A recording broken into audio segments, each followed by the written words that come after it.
How's everyone doing today? Great. My name is Jamila Tutterton. I'm the author of a children's book entitled From Where Do We Come? I'm going to be sharing that story with you today in commemoration of the Martin Luther King Jr. holiday.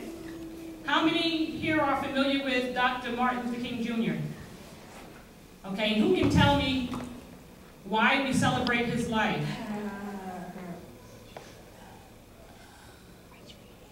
Who can tell me why we celebrate his life?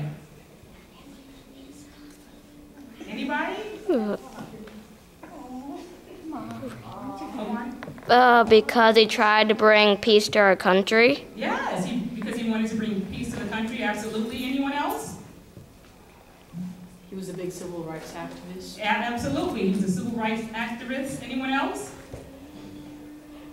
All of those things are true about Dr. Martin Luther King. He practiced nonviolence. He absolutely did. He was a social activist.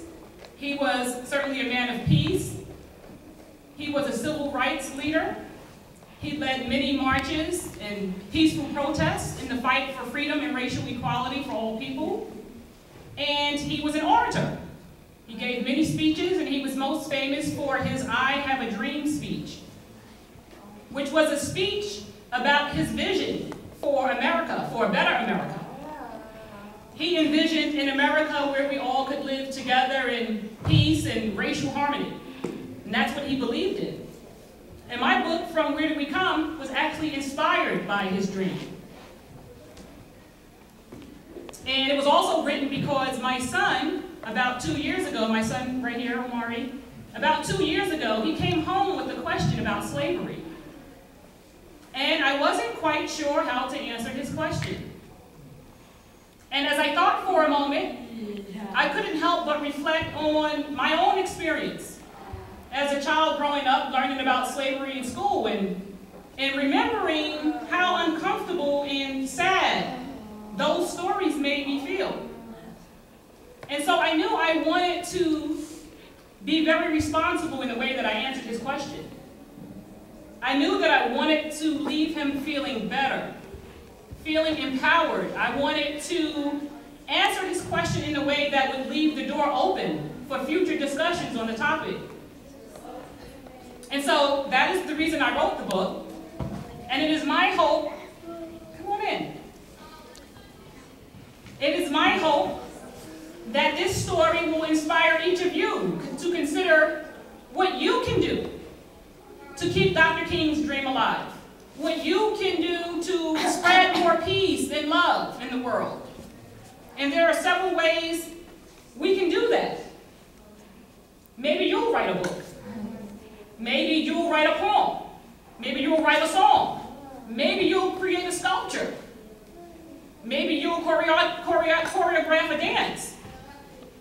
Or maybe you'll simply spread more peace and love in your daily lives. Maybe you'll remind someone when they're being unkind to someone, or they're not treating someone fairly just based on the color of their skin or because of their religion or some other affiliation. And so that is my hope. And without further ado, I'll go ahead and share my book with you, and I hope you enjoy it.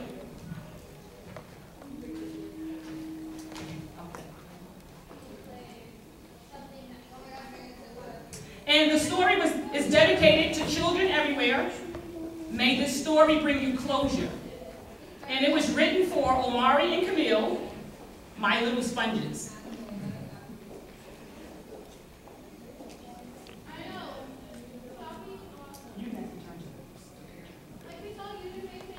Big Mama, from where do we come? Asked Sophia. Well, I was born right here in North Carolina, laughed Big Mama. Then why don't we call ourselves African Americans if we come from America? Is Grandpa Noah from Africa? Big Mama chuckled. Oh, that's what you mean. Well, Sunday dinner's just about done, so let Nana find her way to her favorite chair in the family room and tell you all about it. Before we get started, why don't you grab your brother Elijah, and we can all gather near the fireplace with Grandpa Noah.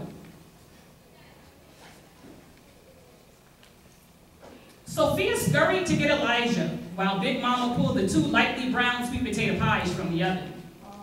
The aroma of freshly baked pie filled the kitchen. After placing the pies on the cooling rack, Big Mama headed for the family room, where Grandpa Noah was sitting near the fireplace. She could hear the sound of jazz music playing as he rested quietly. Big Mama kissed him on the forehead as she brushed past him to reach her chair.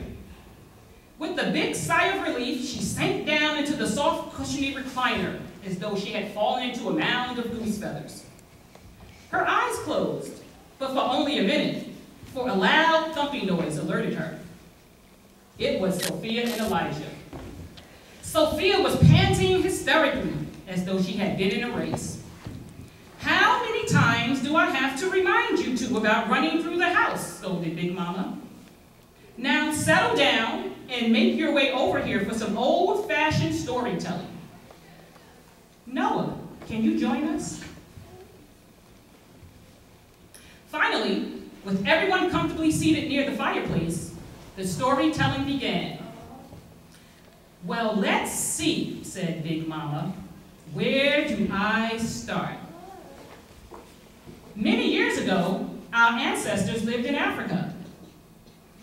There, we practiced many customs and traditions that in small ways are still with us today. Each village was considered a community. And within each community, there were large families. To survive, people had to care for each other. In fact, have you ever heard of the saying, it takes a village to raise a child? Elijah sat up tall. Well, that saying came out of Africa. Everyone within the village played a role in nurturing and raising children. Beaming with excitement, Sophia asked, what other customs did we have? Grandpa Noah joined the conversation. Things like art, dance, music, food, as well as religious beliefs. They also had a rich oral tradition, which means our history was passed down to the next generation through spoken word. Moaned Sophia. They must have had good memories. Grandpa Noah replied, you bet they did. So that's how we know so much about our culture, asked Elijah. You got it, kiddo, said Grandpa Noah. In fact, in West Africa, where most African Americans are from, there were men called griots, which means storyteller. And these men had a very special job. They had to memorize and recite the customs, traditions, and history of the people. This practice helped preserve the past, and the stories shared were intended to teach the listener. It was an important responsibility, for they had to share these stories with the people without error. But what if they made a mistake, Grandpa? Asked Sophia. Well, since the history was passed down orally from generation to generation, they knew there was no room for error. This exchange included stories about family and village events, which could also be expressed through song. A smile suddenly appeared on Sophia's face as she began making sense of Grandpa Noah's explanation. Kinda like what some rappers do in rap music today, she yelled with excitement. That's right, Sophia, explained Grandpa Noah. Rap music is a genre of music which captures the Black American experience, and it can certainly be seen as an extension of a long-standing tradition of oral history. Elijah interrupted. Ooh, I know how to rap. Somebody give me a beat. Elijah began spinning his own beat and rocking back and forth. Chilling with my grandpa, getting in some history lessons, Big Mama's dropping knowledge thanks to Sis with her million questions. The room exploded with laughter. Big Mama shook her head. And the griot tradition still continues in West Africa today, she added. In fact, a lot of our behaviors and practices can be traced back to our African roots. That is, aspects of West African culture that our ancestors managed to hold on to here in America. These cultural traditions can be seen in our hearty cuisine, attire, hair, music, dance, and even in our language. Sophia gave an inquisitive look. But Big Mama, how do you know West Africa is from where we come? Well, my dear, That's where it all began. While living in West Africa, we were taken from our villages to large ships. Then we traveled across the Great Sea for many weeks until finally arriving here in America. Oh no, bemoaned Elijah, covering his ears and burying his face in the pillow. Do we have to talk about slavery? A tender smile framed Grandma's face as she spoke. Yes, of course. It's all a part of our history. That makes it important. Why are you embarrassed to talk about it? Oh, I don't know, said Elijah. I'd rather talk about something else. Well, it's true it wasn't a great time for our ancestors, but there's no reason for you to be ashamed.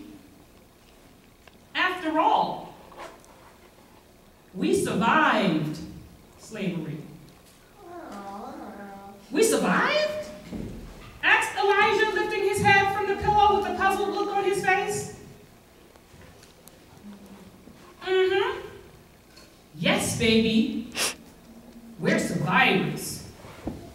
Slavery was a challenging time for us, but we found ways to make it through. How did we make it? Asked Sophia. First of all, Grandpa interjected, faith has always been our primary source of strength. We are strong people. We found ways to cope during those very trying times in our history. We made up songs, danced, and used our minds to turn negative situations into positive ones.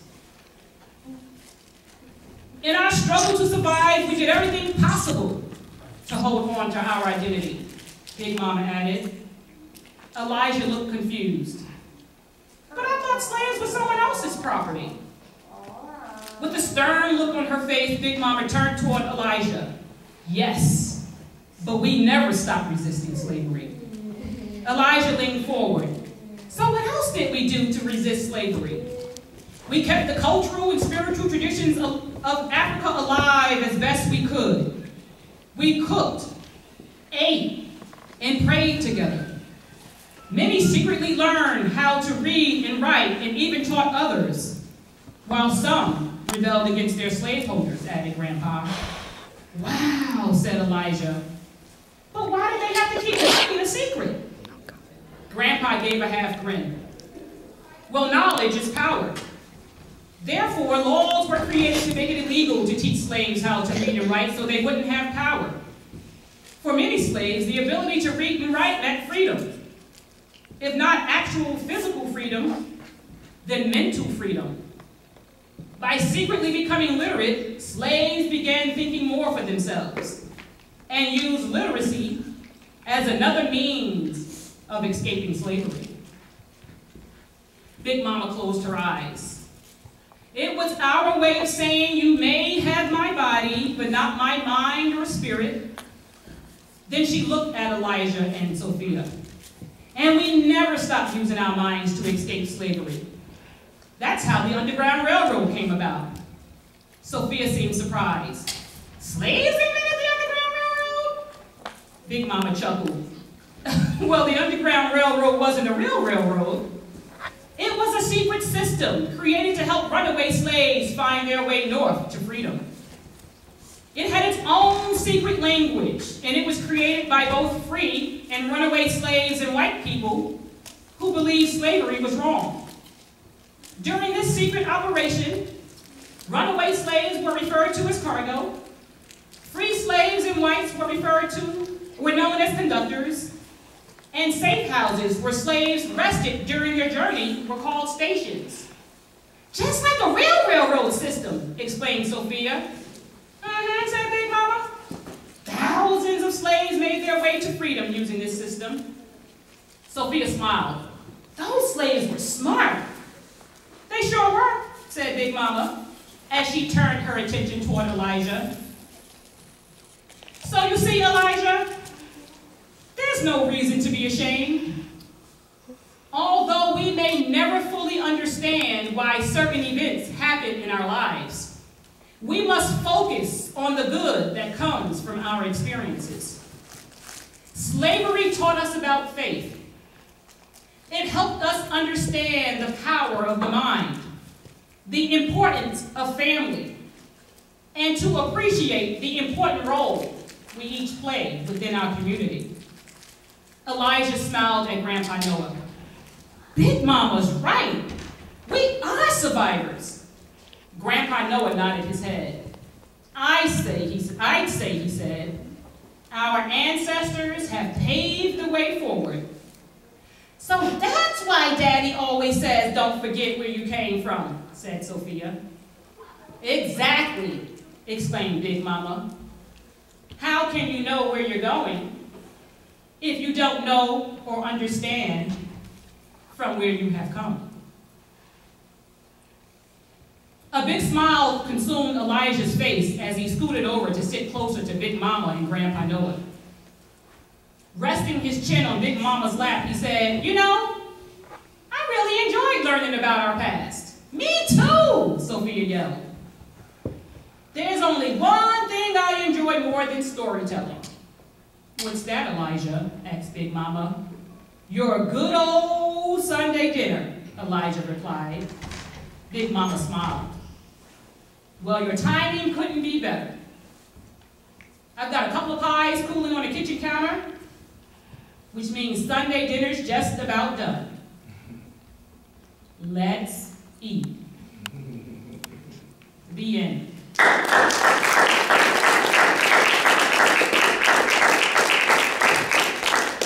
I hope you enjoyed the story.